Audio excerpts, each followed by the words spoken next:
आप सभी को मेरा प्यार भरा नमस्कार। मैं शैलेश कुमार, स्वागत है आप सभी का आपके अपने YouTube चैनल स्काई एकेडमी 360 में। मेरे प्यारे विद्यार्थियों, मेरे प्यारे दोस्तों, आप लोगों को पता है कि स्पोकन का क्लास चल रहा है और आज जो आप लोगों को पढ़ना है मॉडल वर्ब में यूज ऑफ मस्ट पढ़ना है।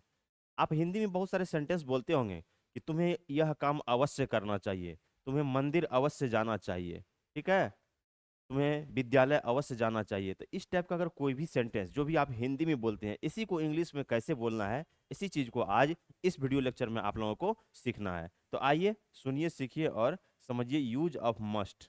ठीक है, उससे पहले एक लाइन है, teachers open the door but you must the inter by your self. अब यहाँ भी मस्ट का यूज हो गया है।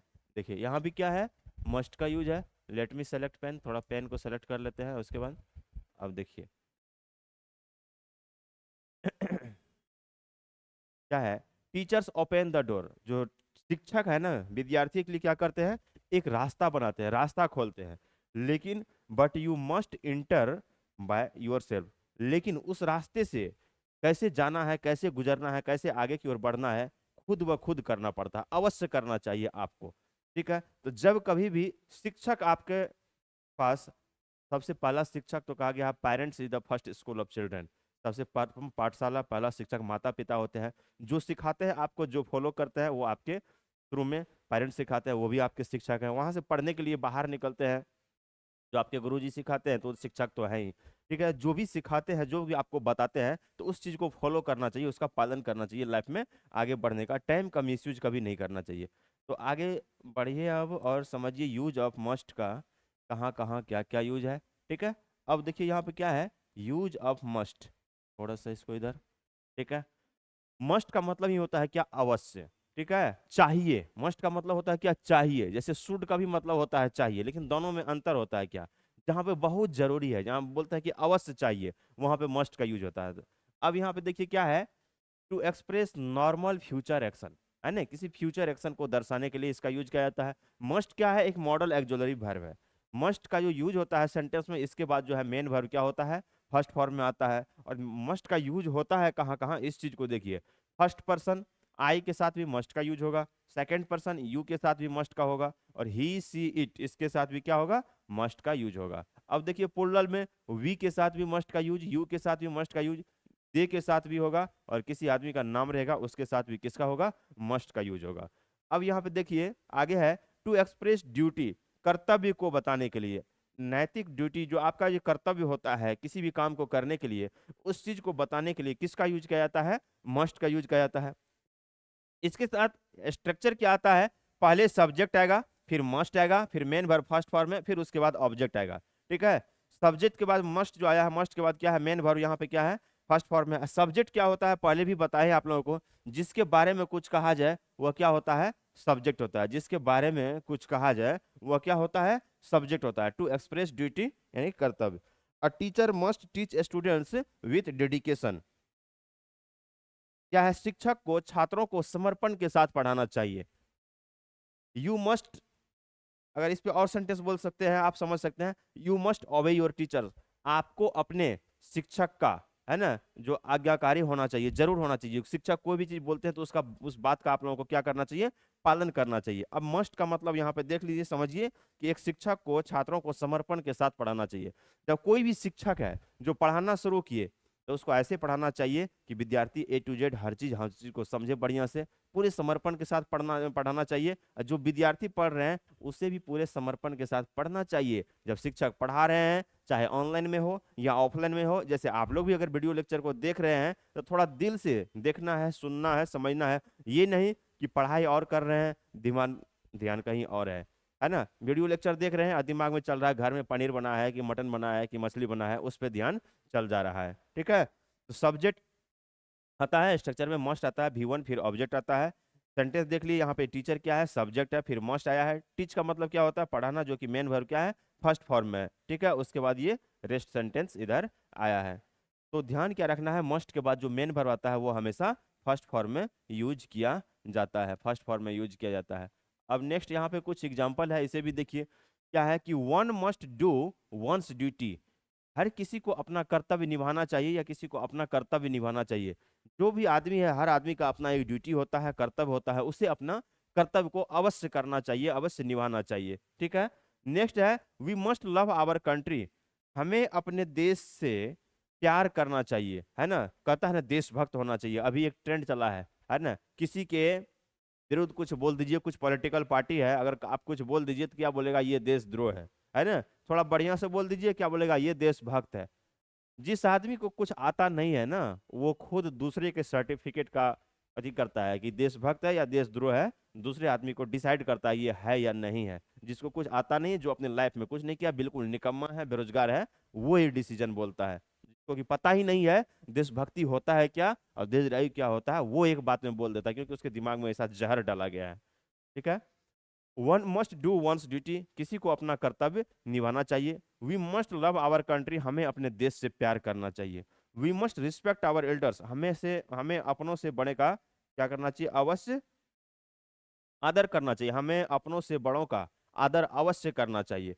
घर में अगर आपसे बड़े हैं, आपके भाई बड़े हैं या आपकी बहन है या समाज में कोई बड़े हैं, तो जब भी आप मिलते हैं तो उसका आदर, रिस्पेक्ट जरूर करना चाहिए। ठीक है। तो मस्ट का जो यूज होता है यहाँ पे, होता है क्या मीनिंग हिंदी में, चाहिए, क्या अवश्य करना चाहिए। नैतिक ड्यूटी है ना, कर्तव्य को निभाने के लिए, कर्तव्य को बताने के लिए इसका यूज किया जाता है। क्या है, मॉरल ड्यूटी को, मॉरल कर्तव्य को, नैतिक ड्यूटी को बताने के लिए किया जाता है। स्ट्रक्चर बता ही दिए थे कि पहले क्या आता है, सब्जेक्ट आता है, फिर मस्ट आता है, फिर मेन वर्ब फर्स्ट फॉर्म में आता है, उसके बाद रेस्ट सेंटेंस आता है। इसमें भी क्या है, वी सब्जेक्ट है, फिर मस्ट आया है, रिस्पेक्ट है, रिस्पेक्ट का मतलब क्या है, यहाँ पे आदर करना, और उसके बाद ये मेन वर्ब फर्स्ट फॉर्म में आया है, फिर रेस्ट सेंटेंस आता है। समझे इस चीज को। चलिए आगे की ओर देखिए। नेक्स्ट यूज जो है मस्ट का, वो क्या है, इसे देखिए।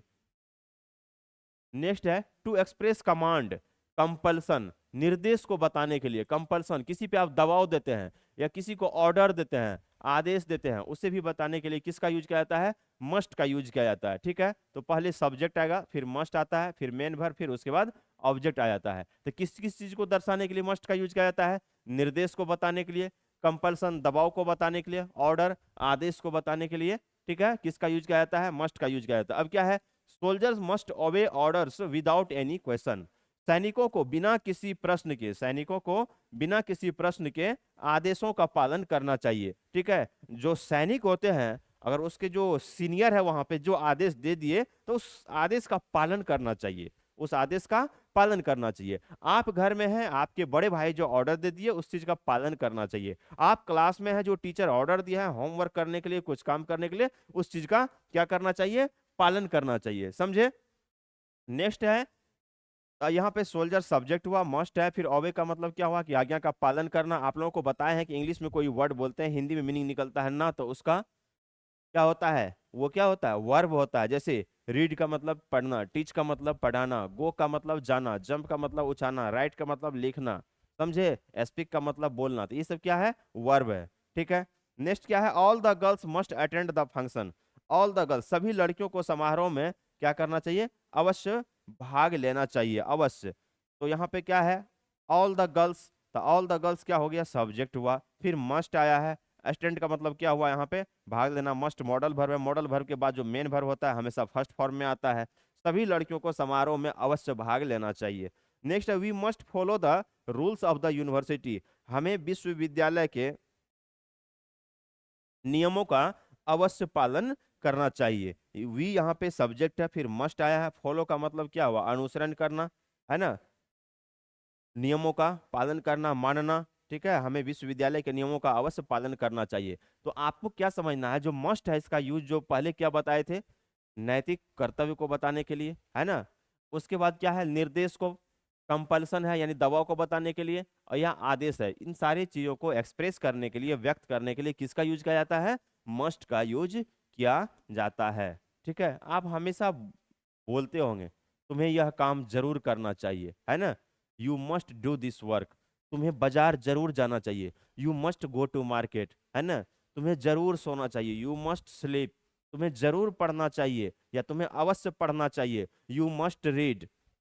समझे। तुम्हें अवश्य खेलना चाहिए, तुम्हें जरूर खेलना चाहिए, यू मस्ट प्ले। तो इन जो भी सेंटेंस है, इन सारे सेंटेंस को बोलने के लिए क्या है, मस्ट का यूज किया जाता है। अब मस्ट है क्या, to express a strong possibility, to express a strong possibility. ठीक है। स्ट्रॉन्ग पॉसिबिलिटी, कोई भी ऐसा संभावना है उसे भी बताने के लिए किसका यूज क्या होता है, मस्ट का यूज किया जाता है। तो पहले सब्जेक्ट आएगा, फिर मस्ट आएगा, फिर बी आएगा, फिर अदर वर्ड। यहाँ पे मस्ट के साथ बी का भी यूज हो जाता है, समझे। क्या है, सी मस्ट बी वेरी एक्सपीरियंस्ड, उस वह जरूर अनुभवी होगी, है ना। कोई ऐसा क्या है बोला जा रहा है कि वह जरूर अनुभवी होगी, ये आपको पता नहीं है, लेकिन आप क्या बोल रहे हैं, स्ट्रॉन्ग पॉसिबिलिटी, वह अनुभवी होगी लेकिन वह जरूर अनुभवी होगी। दोनों में तो अंतर है। वह पार्क में होगी लेकिन वह जरूर पार्क में होगी, दोनों में तो अंतर है। वह स्कूल में होगी, वह स्कूल में जरूर होगी, तो दोनों में अंतर है। क्या अंतर है, वह स्कूल में होगी, होगी या नहीं होगी उसका कोई ठीक नहीं है। लेकिन अगर आप ऐसे बोल रहे हैं कि वह जरूर पार्क में होगी, वह जरूर स्कूल में होगी, तो ये निश्चित हो रहा है कि वह होगी ही होगी। तो ये स्ट्रॉन्ग पॉसिबिलिटी है, संभावना तो बताया जा रहा है, लेकिन एक ऐसा संभावना कि जहां पे निश्चितता का बोध हो रहा है ना। वह पार्क में होगी, अब गई है कि नहीं है कि उसका कोई ठीक नहीं है, लेकिन अगर ऐसे बोल रहे हैं कि वह अवश्य पार्क में होगी, इसका मतलब कहीं ना कहीं ये मालूम चल रहा है कि वह होगी ही। तो स्ट्रॉन्ग पॉसिबिलिटी को दर्शाने के लिए किसका यूज किया जाता है, मस्ट का यूज किया जाता है। दे मस्ट बी हैप्पी, वे लोग जरूर खुश होंगे, वे लोग जरूर खुश होंगे। तो स्ट्रॉन्ग पॉसिबिलिटी को दर्शाने के लिए किसका यूज किया जाता है, मस्ट का यूज किया जाता है। और कैसे कीजिएगा समझिए इसे। अगर आप बोलते हैं कि वह पार्क में होगी, है ना, वहां पे अलग यूज होगा, लेकिन वह जरूर पार्क में होगी, she must be in the park. वह जरूर स्कूल में होगी, she must be in school. वह जरूर मार्केट में होगी, she must be in the market, है ना। अवश्य बोलते हैं, जरूर बोलते हैं, तो वहां पे मस्ट का यूज होता है। अगर आप छोटा छोटा सेंटेंस समझिएगा तभी जाके आप इंग्लिश बोलना सीखिएगा। अगर नहीं आ रहा है तो फिर क्या होता है, प्रॉब्लम हो जाता है, समझे इस चीज को। एक ही साथ अचानक बड़ा सेंटेंस बोलने में, सुनने में, समझने में, फिर इंग्लिश बोलने में पहले छोटा छोटा चीज सीखना पड़ता है, समझे इस चीज को। तो अभी जो वीडियो लेक्चर जो आप लोगों को बताया गया है, इसे आप लोगों को बढ़िया से सुनना है, सीखना है, समझना है। फिर आप लोगों को बड़ा बड़ा स्ट्रक्चर भी बताया जाएगा। अगर अच्छा लगता है तो क्या करना है, चैनल को लाइक शेयर सब्सक्राइब जरूर कर देना है। फेसबुक पे अगर आप देखते हैं तो जाके वहां पे शेयर कर दीजिए, खुद भी सीखिए, दूसरों को भी सिखाइए। आप लोगों को एक चीज बता दें कि इंग्लिश एक ऐसा सब्जेक्ट है, एक ऐसा इंग्लिश लैंग्वेज है ना। इंग्लिश सब्जेक्ट नहीं, इंग्लिश लैंग्वेज एक ऐसा भाषा है, ठीक है जी, बहुत जगह यूज होता है। आप वहां से 10th से निकलते हैं, 12th करते हैं, 12th के बाद जिस फील्ड में अपना करियर बनाना चाहते हैं वहां पे इंग्लिश का रिक्वायरमेंट है, वहां पे इंग्लिश का जरूरी है और पढ़ना ही पड़ता है। अगर आप मेडिकल करना चाहते हैं, नीट क्वालिफाई कीजिएगा, एमबीबीएस कीजिएगा, टोटल बुक इंग्लिश मीडियम में मिलेगा, ठीक है। अगर उतना पैसा है, नहीं जाइएगा, तो आप चाहे बीएससी नर्सिंग कीजिए, बी फार्मा कीजिए, डी फार्मा कीजिए, जीएनएम कीजिए, टोटल बुक आपको इंग्लिश मीडियम में मिलेगा। इंग्लिश में लिखने के लिए वहां पे मिलेगा, हिंदी में नहीं कुछ बताया जाएगा, समझाया जाएगा, लेकिन लिखना पड़ेगा आपको इंग्लिश में। आप इंजीनियरिंग में जाइए, या आप कंपटीशन की दुनिया में आते हैं, बैंक, एसएससी, रेलवे, रेलवे में तो इंग्लिश नहीं पूछा जाता है, बैंक और एसएससी का तैयारी करते हैं, है ना, सीपीओ का तैयारी करते हैं, सिविल कोड का तैयारी करते हैं, वहां पे आपको इंग्लिश पूछा ही जाएगा। हर जगह रिक्वायरमेंट है। गूगल पे कुछ सर्च करते हैं, किसी अदर स्टेट जाते हैं, हिंदी नहीं आ रहा था, आप इंग्लिश में बात करते हैं, हर जगह इसका रिक्वायरमेंट है। और आने वाला समय ऐसा है, ठीक है, हर जगह इसका जरूरत होगा ही होगा। इसलिए जब कभी भी वीडियो लेक्चर देखते हैं तो शुरू से अंत तक बढ़िया से देखिए, सुनिए, सीखिए, समझिए, और थोड़ा दूसरों को भी बोलिए, शेयर कर दीजिए कि आप भी देखिए। हम आप लोगों के लिए हमेशा अच्छा अच्छा कंटेंट लाते रहेंगे।